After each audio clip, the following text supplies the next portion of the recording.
दुनिया बनाने वाले क्या तेरे मन में समाई। आज ये दास्तां है भारतीय हिंदी सिनेमा के गुजरे हुए सुनहरे दौर के एक ऐसे महान गायक की, जिसकी हद से ज्यादा सादगी और दिलों को छू जाने वाली आवाज ने लोगों पर ऐसा जादू किया कि लोग सब कुछ छोड़कर उनके गीत में हो जाते थे गुम। ये मेरा दीवानापन है या मोहब्बत। आज ये दास्तां है एक ऐसी मखमली आवाज की और सुरों के सरताज की, जिसकी गायकी ने टूटे दिलों पर मरहम लगाने का काम किया, जिसके गानों में हिंदुस्तान का गरीब और अमीर आदमी तलाशता था जिंदगी जीने की उम्मीद और भूल जाता था अपने सारे दर्दो गम। हमको किसी का डर नहीं, कोई जोर जवानी पर नहीं।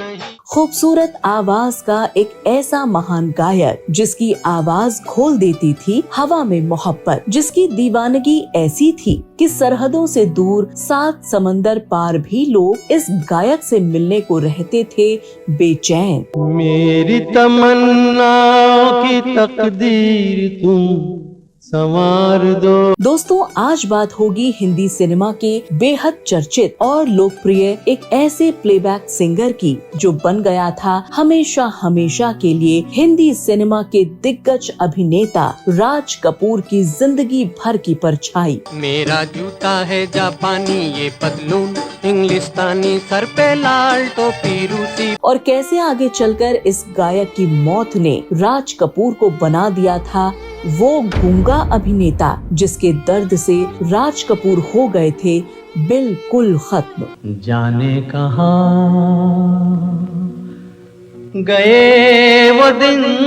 बात ब्लैक एंड व्हाइट जमाने के उस हर दिल अजीज गायक की, जिसने तमाम विरोध के बाद भी छोटी सी उम्र में चोरी छिपकर सीख लिया था गाना, और इसी चोरी छिपे संगीत की वजह से अपने छोटे से करियर में दिए एक से बढ़कर एक हिट गाने, और बन गया हिंदुस्तान का वो चमकता हुआ सितारा, जिसकी गिनती होती थी चंद मशहूर गायकों में। आया है मुझे फिर याद वो जालिम। दोस्तों, एक ऐसा सिंगर जो दिल से गाता था और समझता था प्रेम की भाषा, जिसके गानों से धड़कते थे जवां दिल। लेकिन क्या आप जानते हैं कि इस गायक की जिंदगी में ऐसा क्या हुआ था कि ये गायक अपनी प्रेमिका की एक झलक पाने के लिए घंटों तेज बारिश में खड़ा रहा, और क्यों उसी प्रेमिका के लिए घर वालों के तमाम विरोध के बाद भी फिल्मी स्टाइल में अपने जन्मदिन पर उस प्रेमिका को बना लिया था 7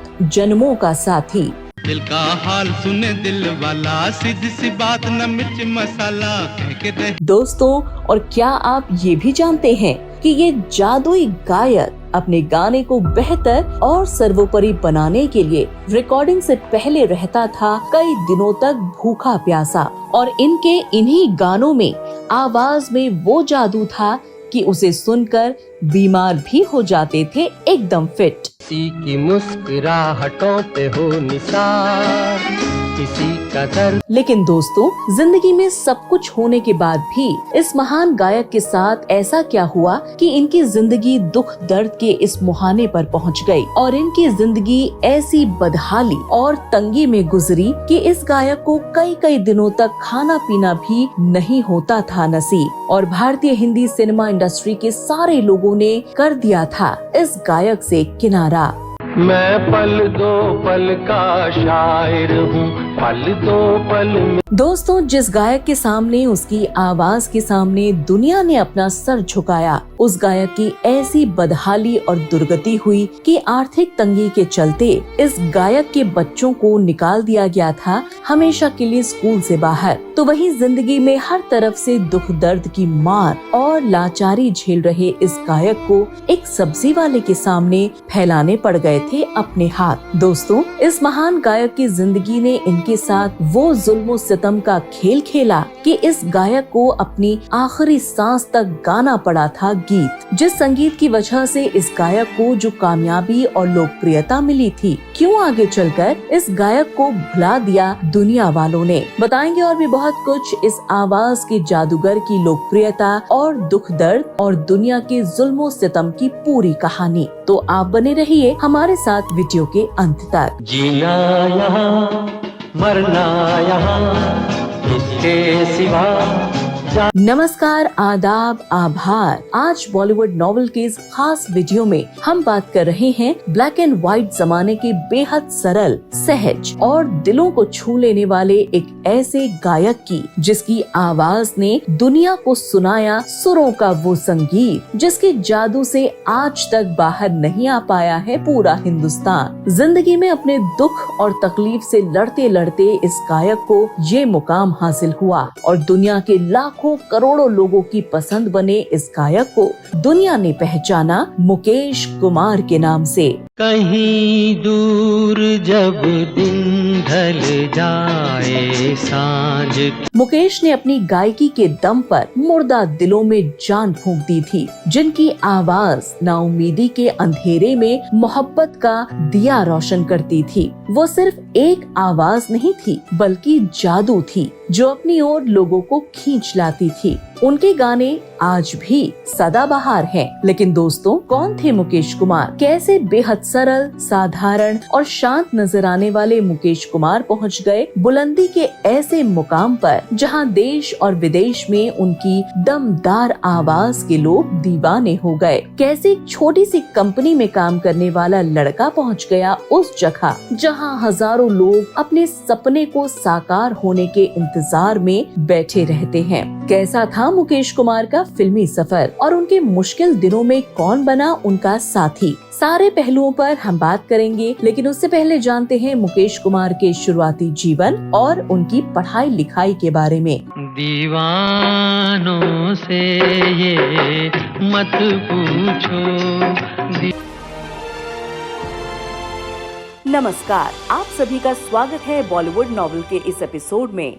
दोस्त दोस्त ना रहा। मुकेश कुमार का जन्म 22 जुलाई साल 1923 को दिल्ली में हुआ था। मुकेश कुमार का पूरा नाम मुकेश चंद माथुर था। उनके पिता जोरावर चंद माथुर पेशे से इंजीनियर थे। यूं तो उनके 10 बेटे बेटियां थीं, लेकिन पिता जोरावर चंद माथुर और माँ चांद रानी को इस बात का बिल्कुल भी अंदाजा नहीं था कि उनका ये बेटा आगे चलकर संगीत की दुनिया में ऐसी चमक बिखेरने वाला है जिससे सारा जग रोशन हो जाएगा। मुकेश को बचपन से ही गाना गाने का बहुत शौक था। ये शौक उन्हें अपनी बहन से मिला, जिसको संगीत सिखाने के लिए घर पर टीचर आया करते थे। भले ही मुकेश को उस समय संगीत की कोई जानकारी नहीं थी, लेकिन संगीत उनको चुंबक की तरह अपनी तरफ खींचता था। उन्हें संगीत बहुत अच्छा लगता। संगीत के अलावा एक और चीज भी थी जिसे मुकेश कुमार गाने से भी ज्यादा पसंद करते थे, और वो था फिल्मों का अभिनय यानी एक्टिंग। मुकेश फिल्मों के हीरो को देखते और उनकी तरह एक्टिंग की नकल किया करते, तो वहीं मुकेश घर के काम भी किया करते थे और उन कामों को करते करते घर के अंदर और किसी कोने में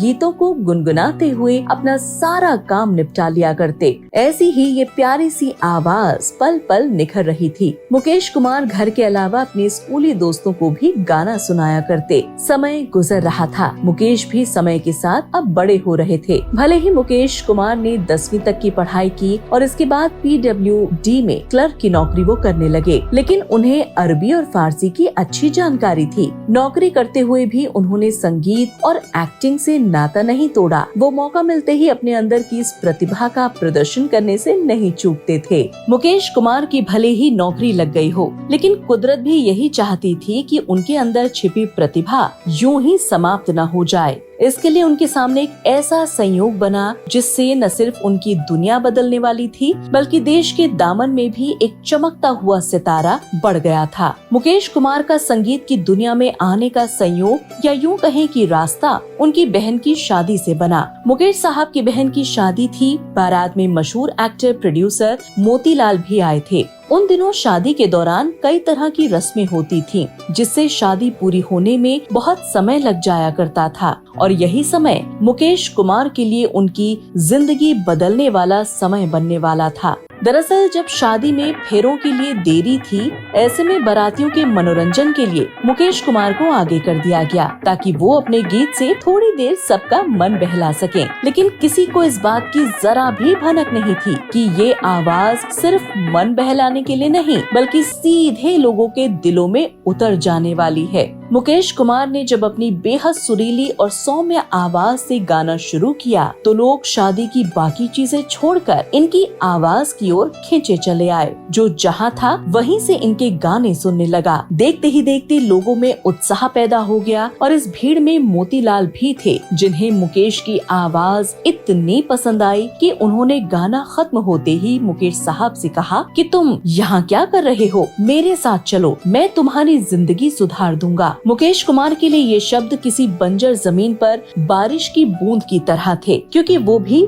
10 से 6 नौकरी करने के बजाय अपने दिल को सुकून देना चाहते थे और वो सुकून मिलता था उन्हें गाना गाकर और एक्टिंग करके। जैसे ही उन्हें ये ऑफर सुनने को मिला वो गदगद हो गए, लेकिन अगले ही पल मुकेश के कदम अचानक से रुक गए और चेहरे का भाव अचानक बदल गया। जब मोतीलाल ने इसका कारण पूछा तो मुकेश साहब ने बताया कि वो मुंबई तो जाना चाहते हैं, लेकिन पिता शायद इस बात के लिए राजी नहीं होंगे। मुकेश साहब की आवाज ने मोतीलाल के दिल पर ऐसा जादू किया कि वो अब किसी भी हाल में इस लड़के को मुंबई लेकर जाना चाहते थे, भले ही इसके लिए उन्हें मुकेश साहब के पिता को ही क्यों न मनाना पड़े। बिना समय गवाए मोतीलाल उनके पास भी पहुंच गए। मोतीलाल अब जोरावर चंद माथुर के पास पहुँचे और सीधे उन्हें कहा, आपका लड़का इतना बेहतरीन गाता है जिसकी जगह दिल्ली में नहीं बल्कि मुंबई में है। हालांकि मोतीलाल के इतना कह देने से जोरावर चंद घबरा गए। वो इसलिए क्योंकि मुकेश कुमार की नौकरी लग गई थी और उनके पिता ये नहीं चाहते थे कि इन सब चीज में पढ़कर बेटे की नौकरी छूट जाए। इसलिए बिना कुछ सोचे समझे उन्होंने मोतीलाल को मना कर दिया। मुकेश साहब के पिताजी ने भले ही उन्हें मुंबई जाने से मना कर दिया हो, लेकिन मोतीलाल ने अभी भी हार नहीं मानी थी। इसको ऐसे भी कह सकते हैं कि कुदरत मोतीलाल के जरिए पूरी शिद्दत से मुकेश कुमार को मुंबई ले जाने में लगी हुई थी, क्योंकि 2 बार मना होने के बाद मोतीलाल को क्या पड़ी थी कि वो बार बार जाकर जोरावर चंद को मनाने में लगे रहे। ये कहीं न कहीं आसमान से इशारा था कि दुनिया वाले भी इस सुरीली आवाज को सुने।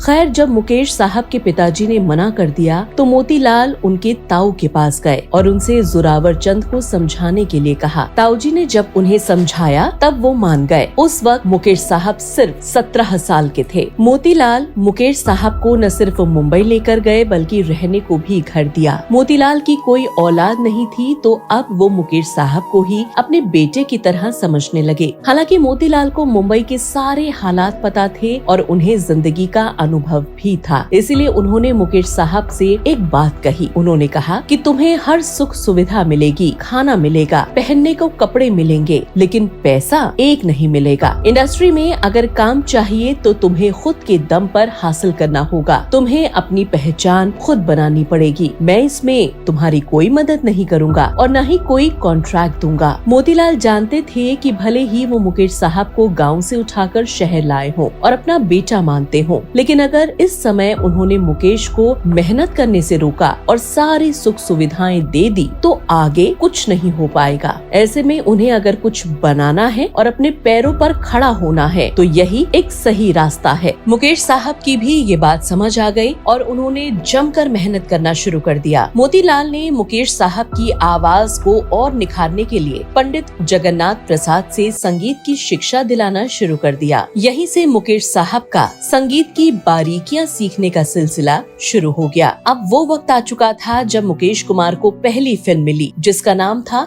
निर्दोष। फिल्म की शूटिंग शुरू हुई तो इसमें मुकेश साहब ने न सिर्फ अपनी आवाज दी बल्कि इसमें एक्टिंग करते हुए भी नजर आए। इसमें संगीत की दुनिया में मुकेश ने अपना पहला गीत दिया। इसके बोल थे, जब दिल ही बुझा हुआ हो तो। दिल ही बुझा हुआ हो तो।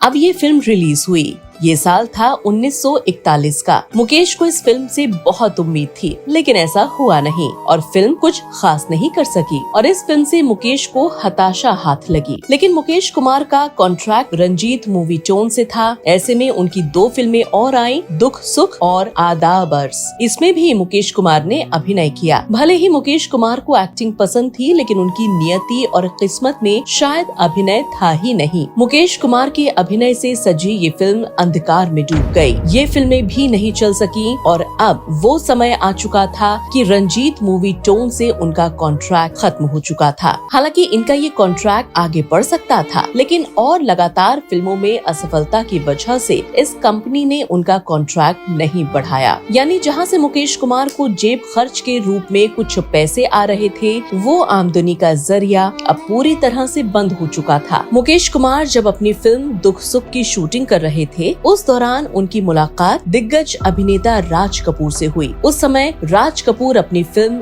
आग बनाना चाहते थे। उन्होंने मुकेश कुमार को कॉल करके फिल्म की स्टोरी सुनाई और कहा कि इस फिल्म में तुम ही गाने गाओगे। मुकेश कुमार के लिए वापसी का ये एक अच्छा मौका था, लेकिन इस बार भी जैसा उन्होंने सोचा वैसा कुछ नहीं हुआ, क्योंकि राज कपूर जो ये फिल्म बनाना चाहते थे उसे बनाने में 5-6 साल लग गए और इन दिनों में मुकेश कुमार की स्थिति बद से बदतर होती गई। जो मुकेश घर का सुख चैन और PWD की नौकरी छोड़कर मुंबई में अपने दिल की करने आए थे, वो मुकेश अब पूरी तरह से बेरोजगार और लाचार थे। वो दर दर भटक रहे थे सिर्फ एक काम के लिए। मुकेश के ये दिन बहुत मुश्किल से गुजर रहे थे। इस बीच उनकी दोस्ती हुई जबलपुर के विजय किशोर दुबे से, जो ताउम्र उनके दोस्त बने रहे। यूँ तो विजय किशोर एक जगह नौकरी करते थे, लेकिन शनिवार रविवार को छुट्टी होने पर वो अपने दोस्त के लिए काम की तलाश में निकल जाया करते थे। मुकेश कुमार को भले ही मुंबई आते ही काम मिल गया हो, लेकिन अब मानो उनसे सब कुछ दूर हो गया था। जो कुदरत उनकी पल पल मदद कर रही थी, ऐसा लग रहा था वो अब उनसे रूठ गई है। काम के सिलसिले में एक जगह से दूसरी जगह जाते जाते मुकेश कुमार दिन भर संघर्ष करते रहे। वो जहाँ काम मांगने जाते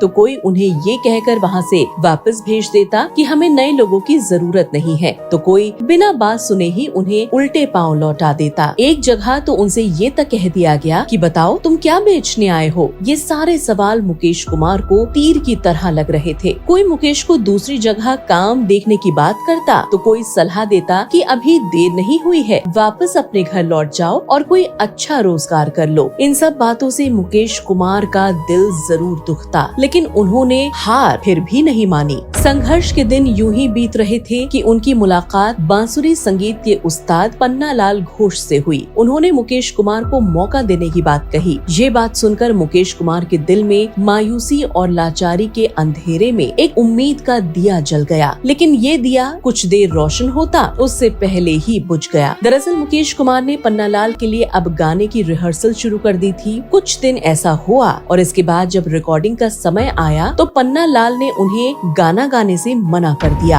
ये सुनकर मुकेश कुमार को बहुत धक्का लगा। पन्नालाल घोष ने कहा कि मेरी कंपनी के जो गायक हैं उन्होंने कहा है कि ये गाना अगर कोई और गाएगा तो आगे से वो मेरे लिए कोई गाना नहीं गाएंगे। यही वजह है मैं आपसे कोई गीत नहीं गवा सकता। और पन्नालाल के ये शब्द मुकेश कुमार की जिंदगी को अंधकार की तरफ धकेलने में महत्वपूर्ण भूमिका निभाने लगे। ये एक ऐसा समय था कि मुकेश बहुत ही लाचार और बेबस महसूस कर रहे थे। जिस संघर्ष के दिनों में उन्हें उम्मीद की एक छोटी सी किरण नजर आई थी, वो भी अब पूरी तरह से बुझ चुकी थी। अब उनके पास 2 ही रास्ते थे, या तो वो लोगों की बात मानकर वापस घर चले जाएं, या फिर वो ऐसे ही अपना संघर्ष जारी रखें। मुकेश कुमार ने घर वापस जाने की बजाय दूसरा रास्ता चुना। उन्होंने चुना संघर्ष का रास्ता। संघर्ष में दिल भले ही साथ दे जाए, लेकिन सिर्फ हौसले से जिंदगी नहीं चलती। जिंदगी जीने के लिए पैसे की जरूरत थी, जो मुकेश कुमार के पास नहीं थे। ऐसे में उन्होंने अब ये फैसला किया कि जो भी काम मिलेगा वो करेंगे। इस तरह अब मुकेश कुमार सेल्समैन बन गए। वो कभी ड्राई फ्रूट्स तो कभी दूसरे प्रोडक्ट के लिए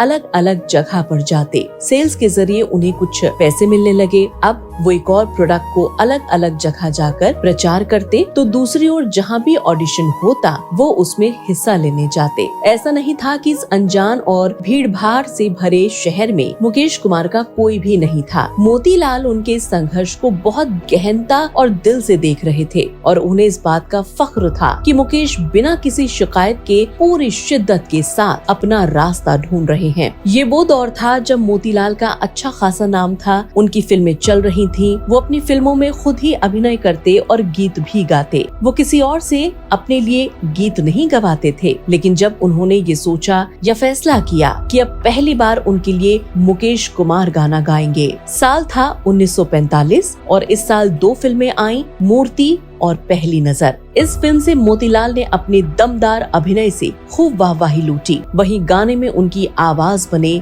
मुकेश कुमार। फिल्म मूर्ति में एक गाना था बदरिया बरस गई।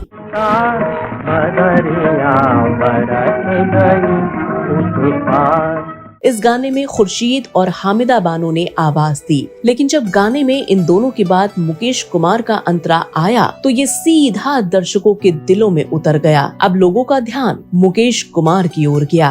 फिल्म मूर्ति के अलावा फिल्म पहली नजर में जो मुकेश कुमार ने मोतीलाल के लिए गाना गाया वो कमाल कर गया, या यूं कहें उनके रास्ते में आई सारी अड़चनों को साफ कर गया। ये गीत था दिल जलता है तो जलने दे।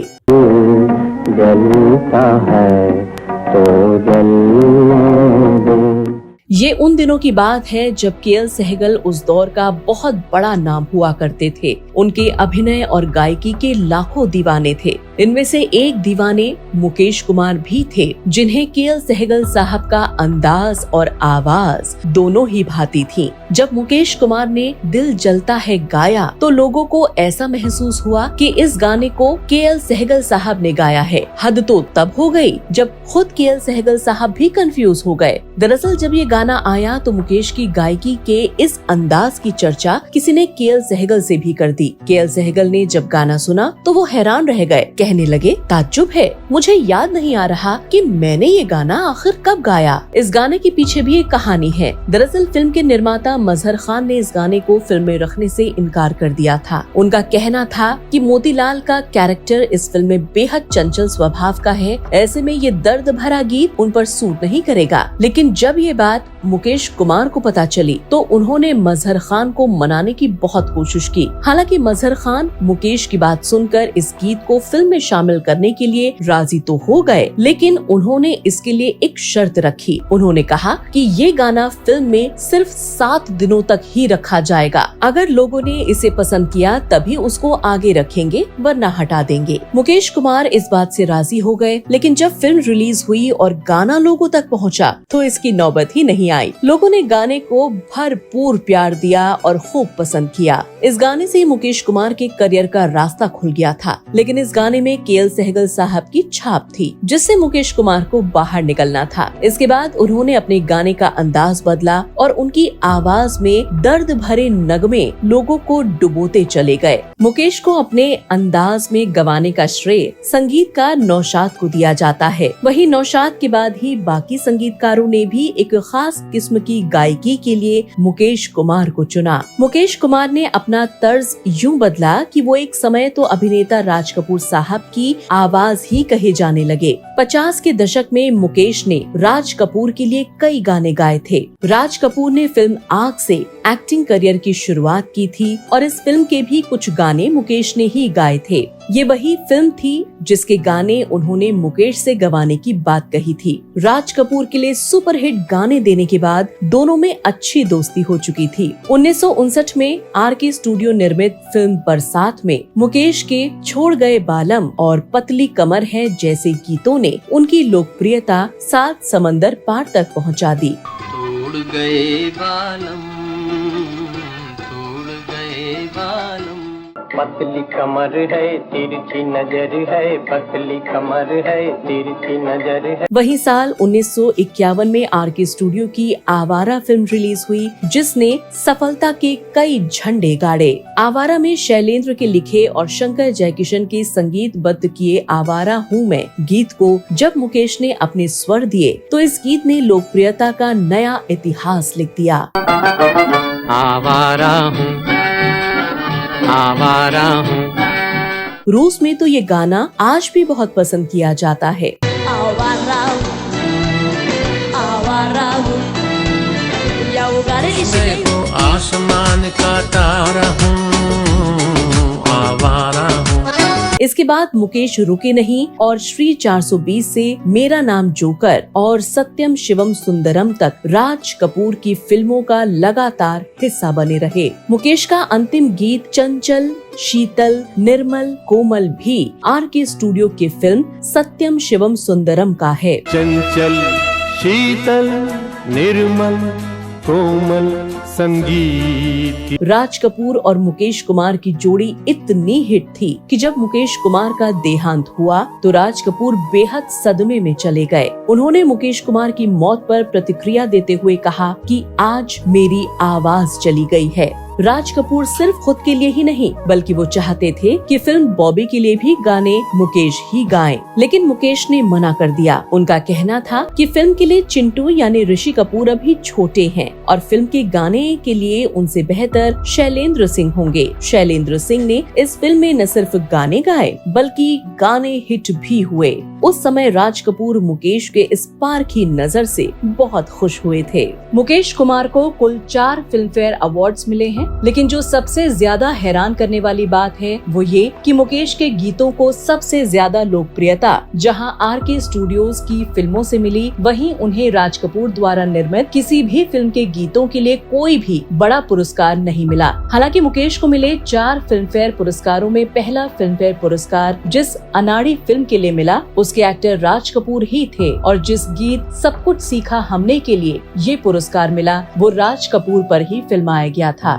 सब कुछ सीखा हमने, ना सीखी होशियारी, सच है दुनिया। इसके अलावा उन्हें 3 और फिल्म फेयर अवार्ड मिले। उनमें 2 फिल्में मनोज कुमार अभिनीत हैं। एक 1970 में आई फिल्म पहचान जिसके गीत सबसे बड़ा नादान वही है, सबसे बड़ा नादान वही है जो समझे नादान मुझे। और दूसरी 1972 में आई फिल्म बेईमान है जिसके गीत जय बोलो बेईमान की के लिए मुकेश को ये सम्मान मिला। जय बोलो बेईमान की, जय बोलो ना इज्जत की। इसके अलावा साल 1976 में यश चोपड़ा की फिल्म कभी कभी के टाइटल सॉन्ग के लिए मुकेश को अपने करियर का 4था फिल्म फेयर मिला और इस गाने ने उनके करियर को नई ऊंचाई दी।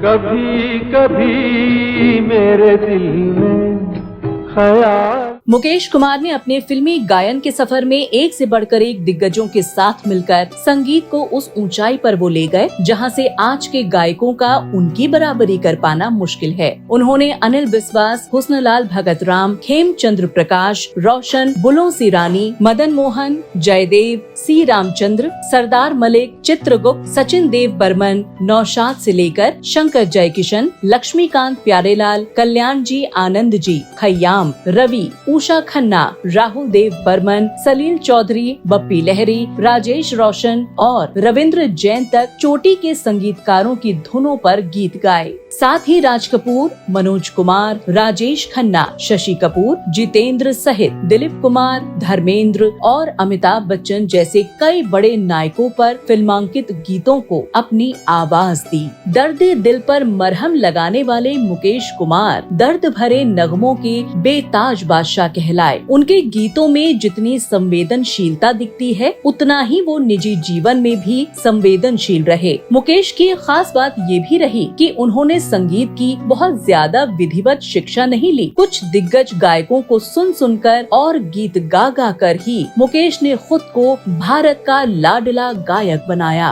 मुकेश कुमार खुद जितना सादगी पसंद करते थे उतना उनके गाने में भी सादगी झलकती थी। वो मुश्किल से मुश्किल गानों को ऐसी सादगी से गाते थे कि सुनने वाला सब कुछ छोड़कर उनकी शहद सी खुली आवाज में खो जाता था। मुकेश कुमार को लेकर एक किस्सा भी मशहूर है। ये दिलचस्प किस्सा कल्याण जी आनंद जी के स्टूडियो का है। मुकेश कुमार वहाँ से गाना रिकॉर्ड करके निकले ही थे कि दूसरे गायक वहाँ पहुँचे। दूसरे गायक की पहचान एक मंझे हुए शास्त्रीय गायकी की समझ रखने वाले गायक की थी। मुकेश कुमार को मर्सिडीज से जाता देखकर उन्होंने मजाकिया लहजे में चुटकी लेते हुए कहा कि जो गायक अभी अभी मर्सिडीज से निकले उन्हें गाना आता भी है या नहीं। कल्याण जी आनंद जी उस समय जवाब न देकर उन्होंने एक तरकीब निकाली ताकि वो इन्हें ऐसे समझा सके कि इनकी सारी बात खुद ब खुद समझ में आ जाए। कल्याण जी आनंद जी ने उस शास्त्रीय गायक से बहस करने की बजाय वही गाना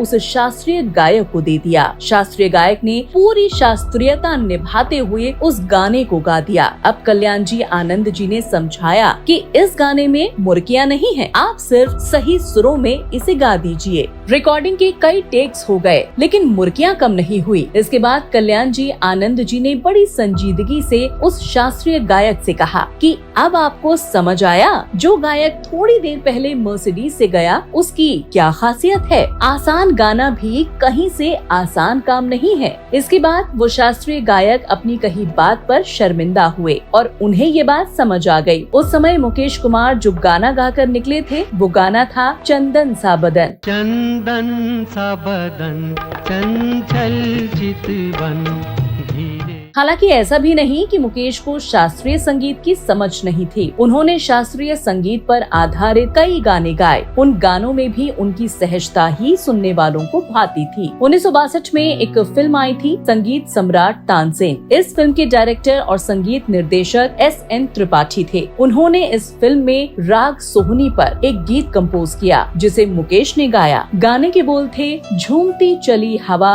याद आ गया कोई। चली हवा याद आ। मुकेश कुमार जितनी सरलता और सादगी के साथ गाने गाते थे वो खुद भी सुलझे हुए बेहद सरल और संवेदनशील व्यक्ति थे। किसी का दर्द उनसे देखा नहीं जाता था। इतनी बड़ी शख्सियत होने के बावजूद अगर वो आम इंसान की परेशानी को समझते थे, उनके इसी स्वभाव का नतीजा था कि उनकी आवाज में आम आदमी का दर्द झलकता था। वो ऐसा गाना गाते कि बीमार इंसान भी बेहतर और अच्छा महसूस करने लगता। एक बार का वाकया है जब उनकी एक प्रशंसक लड़की बीमार हो गई। उस बीमार लड़की ने अपनी माँ से कहा कि अगर मुकेश उन्हें कोई गाना गाकर सुनाए तो वो ठीक हो सकती है। लड़की की बात सुनकर माँ परेशान सी हो गई। उसने जवाब दिया कि वो इतने बड़े गायक हैं, भला उनके पास तुम्हारे लिए गाना गाने का समय कहाँ है। डॉक्टर ने मुकेश को उस लड़की की बीमारी के बारे में बताया। फिर ये सुनते ही मुकेश तुरंत लड़की से मिलने अस्पताल पहुँच गए और उसे गाना गाकर सुनाया। मुकेश कुमार का गाना सुनकर मानो लड़की के अंदर एक नई ऊर्जा दौड़ पड़ी और वो बहुत खुश हुई। लड़की को खुश देखकर मुकेश ने कहा, ये लड़की जितनी खुश है उससे कहीं ज्यादा खुशी मुझे मिली है। मुकेश कुमार को करियर में बुलंदी और जिंदगी में प्यार कुछ भी आसानी से हासिल नहीं हुआ। उनकी जिंदगी भारी जद्दोजहद से गुजरी। ऐसी मानो कोई ऐसी फिल्म हो जिसमें इमोशन, सस्पेंस, लव और ट्रेजेडी सब कुछ मिला हुआ हो। मुकेश जब अपने करियर की ऊंचाई पर पहुंच रहे थे तभी उनके दिल पर एक खूबसूरत सी लड़की सरल ने दस्तक दी। इस समय मुकेश कुमार महज 23 साल के थे। सरल भी मुकेश से बेइंतहा प्यार करने लगी, लेकिन दोनों का प्यार सरल के घर वालों को कतई रास नहीं आया। सरल के पिता की नजर में मुकेश का गाना बजाना एक ऐसा काम था जो बिल्कुल भी इज्जतदार नहीं कहलाता था। उनकी नजर में मुकेश तब बेहतर होते जब वो अपने पिता की तरह इंजीनियर होते। सरल के पिता मुकेश के गाना गाने को लेकर उन्हें पसंद नहीं करते थे। शायद उन्हें इस बात का अंदाजा नहीं था कि वो जिस वजह से मुकेश को नापसंद कर रहे हैं, एक दिन उनकी नजर में यही कमी मुकेश की एक ऐसी खूबी बनकर सामने आएगी कि देश विदेश में लोग उनकी एक झलक और आवाज सुनने को दीवाने हो जाएंगे। हालांकि जो प्यार आसानी से हासिल हो जाए वो प्यार कहाँ। तमाम विरोध के बावजूद दोनों में प्यार घटने के बजाय और बढ़ता चला चला गया और इस बढ़ते प्यार के साथ सरल के घर वालों की सख्ती भी बढ़ती चली गई। आखिरकार जब कहीं से रास्ता न दिखा तो दोनों ने मंदिर में जाकर शादी करने की ठान ली। मुकेश कुमार ने जब ये सारी बात मोतीलाल को बताई तो वो भी इन दोनों प्यार के जोड़ों को मिलाने के लिए सब कुछ करने को तैयार हो गए। अब प्लान ये बना कि जल्दी ही मुकेश कुमार का जन्मदिन है। उसी दिन सरल पूजा के बहाने मंदिर आएगी और मुकेश और उनके साथी पहले से वहाँ मौजूद होंगे। इस तरह दोनों की शादी करा दी जाएगी। अब वो दिन आ गया। सारा प्लान बिल्कुल तैयार हो चुका था। शादी के लिए सारा इंतजाम हो चुका था। अब इंतजार था सरल का। इधर घर वालों को शक था कि सरल चोरी छिपे मुकेश से मिलने जाती है। इसकी वजह से घर वालों ने सरल को एक कमरे में बंद कर दिया और वहीं उन्हें खाना पीना देने लगे। लेकिन मुकेश से बेइंतहा मोहब्बत करने वाली सरल ने घर वालों के तमाम जोर जबरदस्ती करने के बाद भी खाने का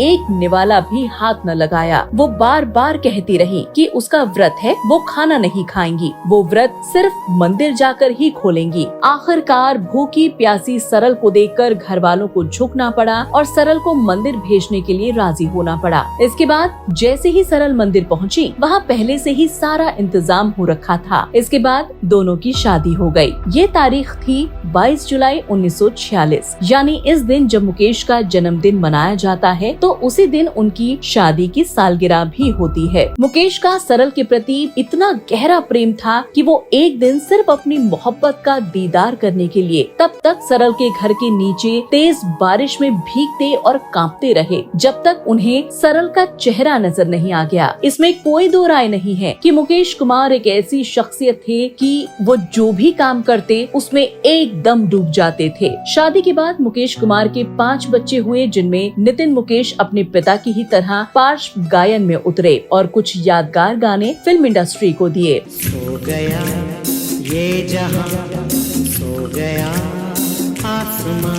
मुकेश कुमार को न सिर्फ देश बल्कि विदेश में भी खूब प्यार मिला। वो कॉन्सर्ट करने कई देश जाया करते थे। 1976 में आई फिल्म कभी कभी के गानों ने तो ऐसा धमाल मचाया कि इसके लिए मुकेश लता मंगेशकर संग जगह जगह कॉन्सर्ट करने के लिए विदेश जाने लगे थे। इसी फिल्म के गाने कभी कभी मेरे दिल में ख्याल आता है को फिल्म फेयर अवार्ड मिला। लेकिन लोगों की नजर में इसी फिल्म का गीत मैं पल दो पल का शायर हूँ इतना ज्यादा पसंद किया गया कि ये हर दौर के लोगों के दिलों पर राज करता चला गया।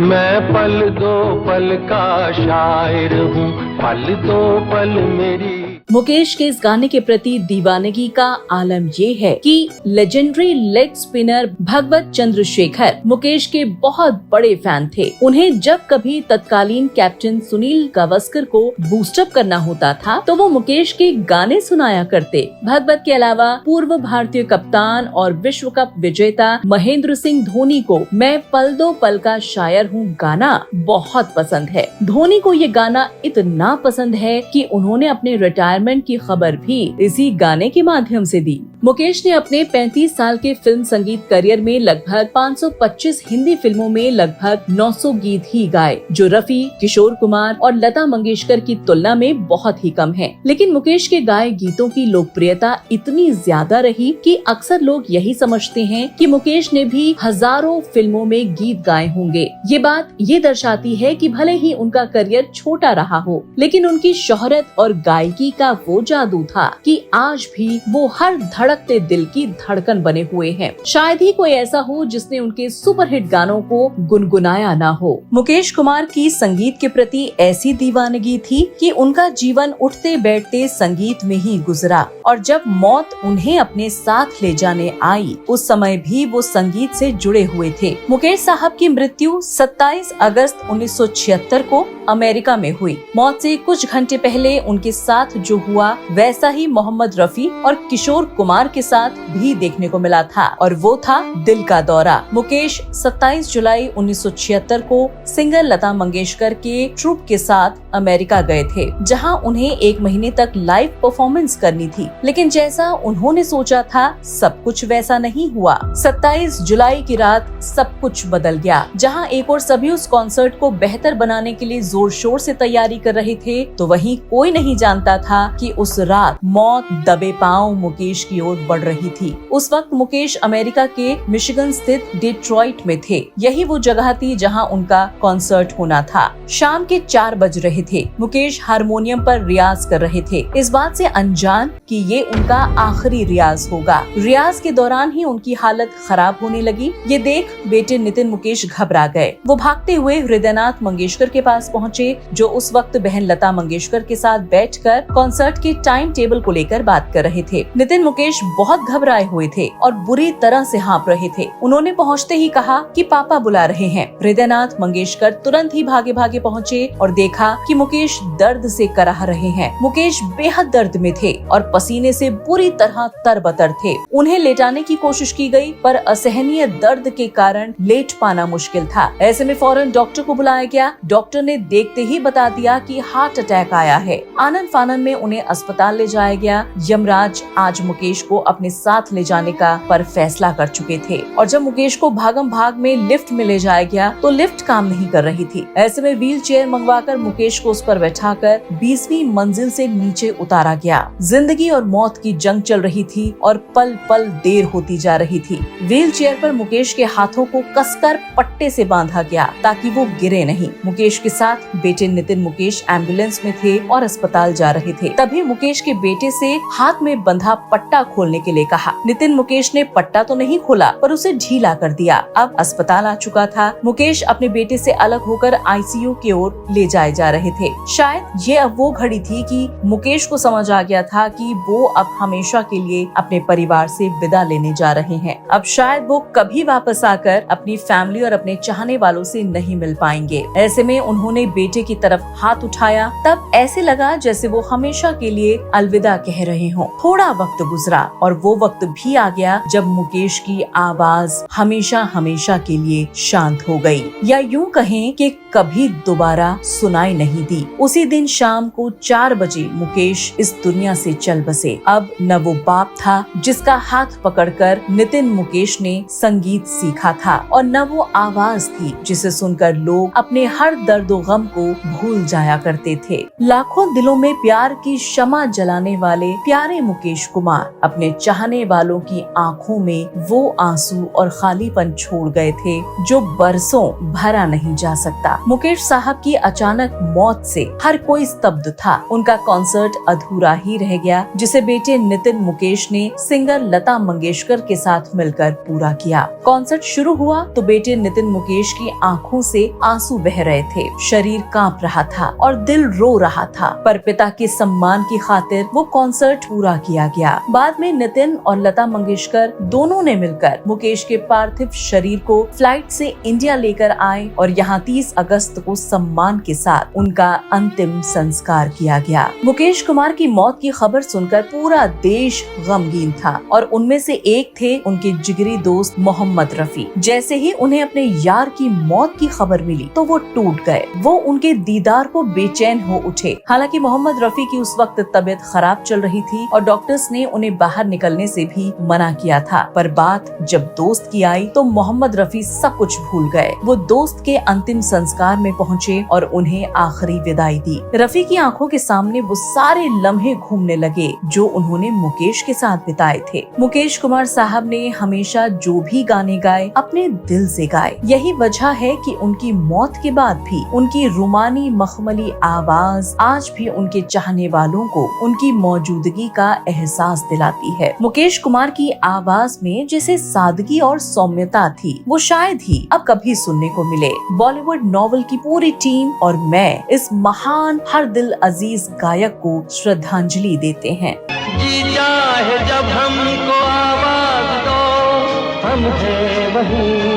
तो दोस्तों, ये था हिंदी सिनेमा के दिग्गज सिंगर मुकेश कुमार की जिंदगी से जुड़े कुछ वो खट्टे मीठे पल जिसे मुकेश साहब ने बहुत संजीदगी से जिया। वो जब तक जिंदा रहे संगीत के प्रति समर्पित रहे। मरने के बाद भी वो आज भी लाखों दिलों में धड़क रहे हैं। मुकेश साहब एक ऐसा नायाब हीरा थे जिनकी कमी कोई नहीं पूरी कर सकता। हाँ, ये जरूर है कि उनकी इस बायोग्राफी से संगीत की दुनिया में आने वाले युवाओं को बहुत प्रेरणा मिलेगी। उनकी जिंदगी बताती है कि कैसे मुश्किल दिनों में हार मानकर पीछे मुड़ने की बजाय अपने सपने को साकार करने के लिए डटा रहना चाहिए और जब शोहरत मिले तो उसे किस तरह बेहद सादगी और संजीदगी से जीना चाहिए। दोस्तों, मुकेश साहब के बारे में आप क्या सोचते हैं? आपको उनकी वो कौन सी बात अच्छी लगी जो सीधे दिल में घर कर गई? क्या आपके पास मुकेश साहब से जुड़ी कोई ऐसी जानकारी है जो आज तक किसी को नहीं मालूम? हमें कमेंट करके जरूर बताएं, हम आपके जवाबों का इंतजार करेंगे। दोस्तों, भारतीय हिंदी सिनेमा में लोग आते हैं सपने लेकर। कुछ लोग अपने सपने सच होते देखते हैं तो कुछ हमेशा के लिए खुद एक सपना बन जाते हैं। मुकेश कुमार, मोहम्मद रफी, किशोर कुमार, लता मंगेशकर, आशा भोसले, ये वो नाम हैं जिनको पूरी दुनिया में जाना जाता है, पहचाना जाता है। आज इन बड़े बड़े नामों में सिर्फ आशा भोसले ही अभी तक अपने जीवन को पल पल आगे बढ़ा रही हैं। लेकिन बाकी सभी गायक आज हमारे बीच जीवित नहीं है, लेकिन महान गायकों की गायकी हमेशा सदियों तक लोगों के दिलों में जिंदा रहती है। दोस्तों, हमने अपने इस वीडियो के जरिए मुकेश कुमार की जिंदगी पर जमी धूल को हटाने का प्रयास किया है। उम्मीद है आप इस वीडियो से जुड़ेंगे और इसकी लोकप्रियता को घर घर तक पहुंचाएंगे। अगर आपको ये वीडियो पसंद आता है तो इसे दूसरों तक भी जरूर पहुंचाएं ताकि वो भी मुकेश साहब की जिंदगी को एक बार करीब से जान सकें, वो समझ सकें कि कैसे एक बेहद साधारण शर्मीला सा लड़का एक छोटे से गाँव से निकलकर बन गया देश और दुनिया का वो लाडला बेटा जिसे सुनने के लिए ऐसी भीड़ उमड़ती थी कि लोगों को काबू करना मुश्किल हो जाता था। दोस्तों, अब मुझे दीजिए इजाजत। बहुत जल्दी ऐसी ही किसी गायक, नायक या फिर खलनायक या फिर अभिनेत्री की जिंदगी को लेकर मैं फिर हाजिर होंगी। तब तक आप अपना और अपने परिवार का ख्याल रखें, सुरक्षित रहें। धन्यवाद। एक दिन बिक जाएगा माटी के मोल, जग में रह जाए।